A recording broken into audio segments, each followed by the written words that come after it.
Hi, I'm Elaine, and my website is countryhomeandheart.net. And today I am actually going to do some pinto beans. And just to talk to you a little bit about the pinto beans. Now, when I was a young girl, it was my job to do what my mother called look the beans. And to look the beans, we had to go through and make sure that there wasn't any bean that looked bad or any partial beans. And I'm going to turn this down, just camera down, so you can see. And what I have done is I spread my beans out on a piece of wax paper. And I'm just kind of patting them and going through and looking. And beans like this one right here, where I have a half bean, that gets stuck over there in the bad bean pile that I started. There's another one.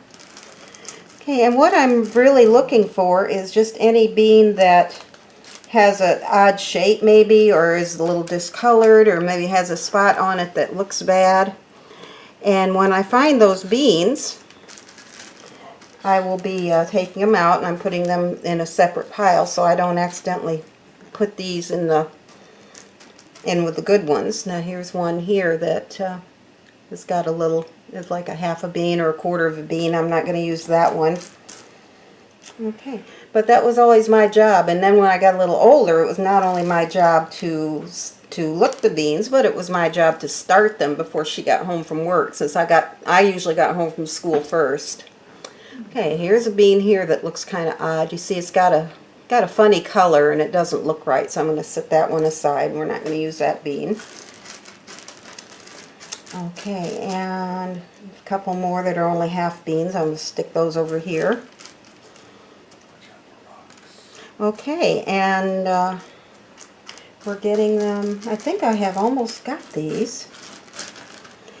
The beans they had when I was growing up, those beans usually had rocks and sand and everything else that you can think of in them, so we really had to look those beans carefully when I was growing up. The beans that they have now are not as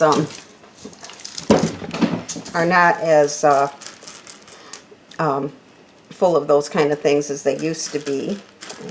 My cat was trying to get into something up here and I had to stop him. Sorry about that. But anyway, we're just about done. I think I have most of the beans in here that aren't in good shape. So what I'm going to do at this point is I'm going to bring these beans, put these beans into a strainer, and I'm going to take them to the sink and wash them real quick. There's one I missed, half a bean. Okay, and we'll get these seasoned up and started. Take me a second here. Okay. All right, now.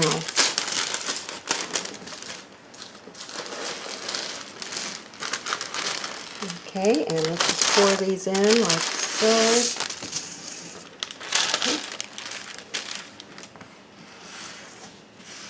Alright, and take these to the sink and just rinse them through real quick.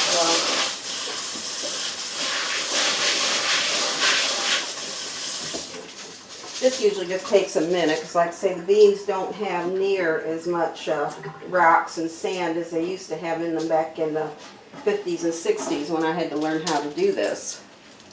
Okay, now I'm going to bring my crock pot over. Let me move this so you can see. There, you can see that a little better. Okay, and I'm just going to pour my beans in. Okay.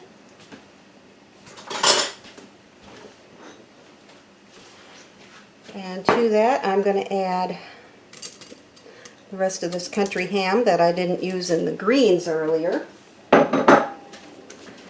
And I'm going to put in maybe a tablespoon of salt. I may have to add more or less later on, but I don't want to add too much right now because that ham contains salt.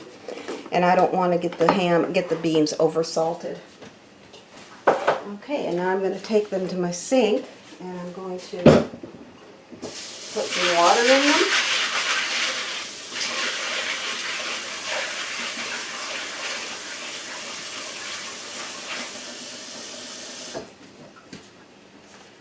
About that much, just covered good. I just wanted to get them covered good in water. Okay, Okay, and now I'm going to put them in the crock pot, and I will be probably adding more water to these as we go along, but put them in the pot, and I'm going to set my pot over here to high, and when they start boiling good, I'll turn the heat down on these beans. So we have our collard greens are over there in that crock pot cooking, and then I have my beans right over here. I'm going to move them over there and start them in the other side. And later on, I'm going to be making some cornbread to go with these, and I will bring you back when I do that. So we'll be back soon. Bye-bye.